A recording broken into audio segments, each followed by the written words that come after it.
తమిళనాడులో అధికారాన్ని మరోసారి చేజిక్కించుకునే లక్ష్యంగా డీఎంకే అధినేత స్టాలిన్ అడుగులు వేస్తున్నారు.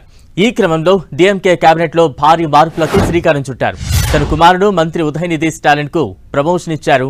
ఉదయనిధిని స్టాలిన్ డిప్యూటీ సీఎంగా ఎంపిక చేశారు. మరో 2 ఏళ్లలో అసెంబ్లీ ఎన్నికలు జరగనుండడం, కొత్త రాజకీయ పార్టీతో ప్రముఖ నటుడు విజయ్ అరంగేట్రంతో ఉదయనిధి స్టాలిన్ కు డిప్యూటీ సీఎం పదవి దక్కుతుందని కొన్ని వారాలుగా ప్రచారం సాగుతోంది. తాజాగా ఈ ప్రచారం నిజమైంది.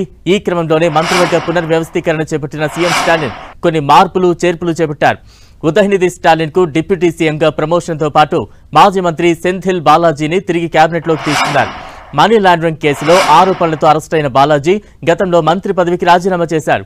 ఈ కేసులో ఆయనకు బెయిల్ రాగా మళ్లీ మంత్రివర్గంలో అవకాశం కల్పించారు స్టాలిన్. తమిళనాడు రాష్ట్ర యువజన సంక్షేమం, క్రీడాభివృద్ధి శాఖల మంత్రి ఉదయనిధి స్టాలిన్ ఇవాళ మధ్యాహ్నం ఉప ముఖ్యమంత్రిగా ప్రమాణ స్వీకారం చేయనున్నారు.